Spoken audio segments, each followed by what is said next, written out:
ক্যান্টনমেন্টে ঢুকতে দেওয়া হয়নি। সেই দিনই আমি প্রতিজ্ঞা করেছিলাম, যখনই সুযোগ পাবো ক্যান্টনমেন্ট থেকে বের করে দিব। বাংলাদেশের মানুষ শেখ হাসিনাকে বাড়ি থেকে নয়, বাংলাদেশ থেকে বের করে দিয়েছে। বালুর ট্রাকের কাহিনী মনে আছে আপনাদের? বালুর ট্রাকের কাহিনী, তখন বালুর ট্রাক অনেক পপুলার হয়ে গিয়েছিল মানুষের মধ্যে, মুখে মুখে বলতো বালুর ট্রাক। কি কারণে? কারণ 5 জানুয়ারি 2014 সালে একতরফা অবৈধ নির্বাচনের বিরুদ্ধে যখন মার্চ ফর ঢাকা সমাবেশ বিএনপি আয়োজন করেছিল 29 ডিসেম্বর 2013 সালে, ওইটাকে বানচাল করার জন্য যখন 5টি বালুর ট্রাক বেগম জিয়ার বাসার সামনে আটকে এবং প্লাটুন আপনার পুলিশ এবং র্যাবের মানুষ ওইখানে আটকে যেইভাবে খালেদা জিয়াকে বাসার মধ্যে অবৈধভাবে আটকে রেখেছিল, সেই দিনই হয়েছিল বাংলাদেশের মানুষের গণতন্ত্রের হত্যা। শুধুমাত্র সেইটাই না, তার পাশাপাশি আপনারা যদি জিয়া অরফানেজ ট্রাস্টের যে মামলাটা আছে, এইটার ব্যাপারে যদি আপনারা মনে রাখেন, 8 অগস্ট 2011 সালে তেজগাঁও থানায় ফাইল করা হয়েছিল। আজকে এত অত্যাচার এবং জুলুম সহ্য করার পরেও দেশনেত্রী বেগম খালেদা জিয়া ধৈর্য ধরেছে।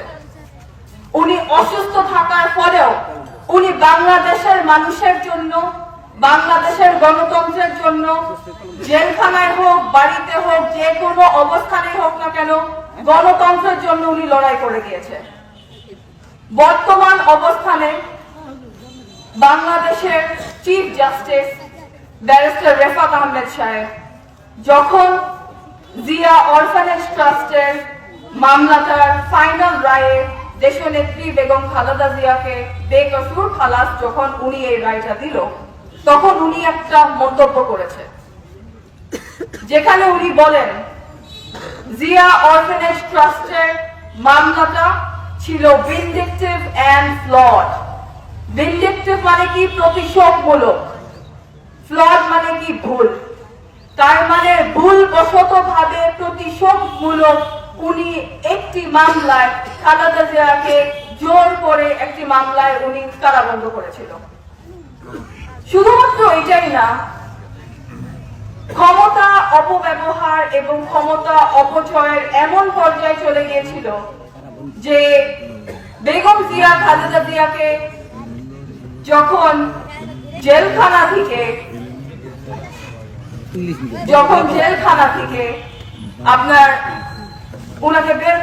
উনাকে যখন জেলখানায় দেওয়া হয় এবং বাসায় থেকে যখন বের করে দেয়, তখন কিন্তু আপনারা যদি মনে রাখেন, যুক্তরাষ্ট্রে একটি কনফারেন্সে শেখ হাসিনা ওপেনলি মানে খোলাখুলি ভাবে উনি এই মন্তব্যটা করে যে আমাকে একবার ক্যান্টনমেন্টে ঢুকতে দেওয়া হয়নি। সেই দিনই আমি প্রতিজ্ঞা করেছিলাম, যখনই সুযোগ পাবো ক্যান্টনমেন্ট থেকে বের করে দিব। আজকে 5 অগস্টে 2024 সালে বাংলাদেশের মানুষ কি দেখিয়েছে? বাংলাদেশের মানুষ শেখ হাসিনাকে বাড়ি থেকে নয়, বাংলাদেশ থেকে বের করে দিয়েছে। বাংলায় একটা প্রবাদ আছে না, যখন অন্যের জন্য গর্ত খুঁড়ে সেই গর্তে নিজেই পড়ে। এবং আমাদের গণতন্ত্রের হত্যাকারী, মানুষের হত্যাকারী শেখ হাসিনা সেটা বাংলাদেশের মানুষকে দেখিয়ে গিয়েছে।